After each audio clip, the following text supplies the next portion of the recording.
Hello, my name is NMU Fred, and welcome to GBA Time, a chronological series for the Game Boy Advance. Our game up today, game number 14, part of 17 launch games, is Namco Museum. Let's jump into the gameplay here. This is a collection of 5 different arcade classics. Ms. Pac-Man, Pole Position, Dig Dug, Galaga, and finally Galaxian. They are all unique games, so there's a nice variety of gameplay here. We'll start off with a little bit of Ms. Pac-Man, the first or one of the first female characters in gaming. I have played this in the arcades and local bars, more on that soon, many times. And this might be my favorite game to put a quarter into and play a quick round. We will cover the original Pac-Man in his own collection in episode 22. But in my opinion, Ms. Pac-Man is far superior. The multiple exits and numerous map layouts make it a much more fun and challenging experience. As we watch Ms. Pac-Man munch those pellets, please like and subscribe and let your friends know about our journey to play, review, and rank every North American Game Boy Advance game. Please check out my rankings and let me know your thoughts and opinions in the comments. The experience of getting all 4 ghosts is such a fun time. I had this game on the NES as well and put many hours into it. I think the furthest I ever got was around level 6 or 7. The game did spark joy in me. Our second game is Pole Position. This iconic racing game looks beautiful in arcades and just as good here. We try to qualify for the race by completing the lap in under 90 seconds. There is a high and a low gear. I remember playing this at local bars as a kid and teen when snowmobiling with family. Yes, in Wisconsin, going to local bars, especially in rural parts of the state with family, is a very, very normal thing, especially in the 90s. This game had the steering wheel and gas and brake pedals. I don't think I ever got past this first course because of the crashes that you see here and the big explosions. But it was absolutely fun every time, and it sparked joy in me playing this again. I was unable to pass this car up ahead and advance to the race, unfortunately. As you see, my second big crash. But I do get across the finish line in time, but not enough to qualify for the race. Our third game is Dig Dug. I have very little experience with this game in my youth, but it was so easy to pick up and play that I got the hang of it right away, despite my death coming up here very soon.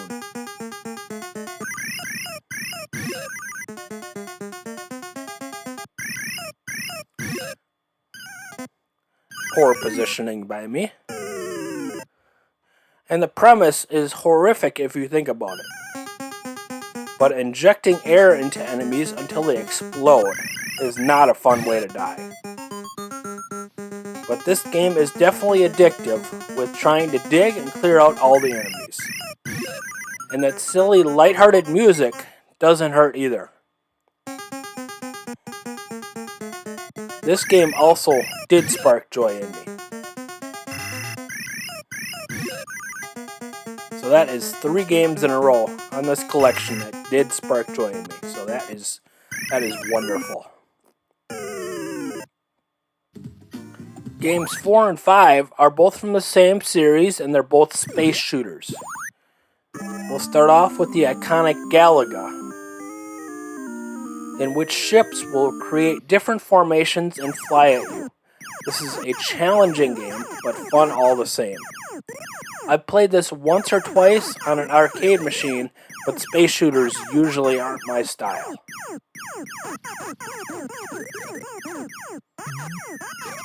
We covered a really fun space shooter with our first episode, Iridian 3D. That was a blast to play.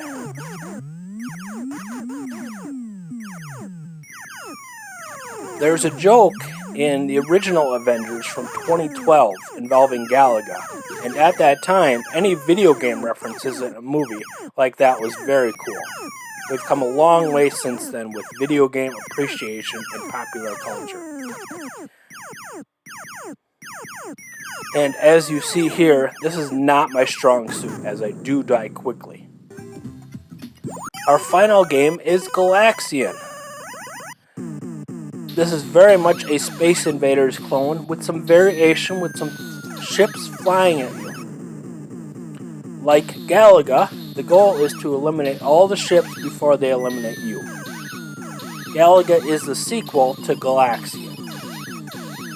So Galaga built on the premise of what we have here with Galaxian. And they're all derived from Space Invaders, which was one of the biggest arcade games of all time. Playing these games with a D-pad instead of a joystick can be quite the challenge. Let's check our pros and cons list here. This has 5 different and unique experiences in one collection, but there's no high score save, and given this is a high score collection, there's not a lot of depth. I gave this a B-, and I put this as 7th of the 14 games we played thus far, right above F-Zero Maximum Velocity. The next episode is Rayman Advance, an iconic platforming series. Thank you all for watching. Please follow me on my social scene here, along with my personal pages on Twitter and Blue Sky at NMUFred. And please check out my TikToks as well, covering these reviews. Have a wonderful day.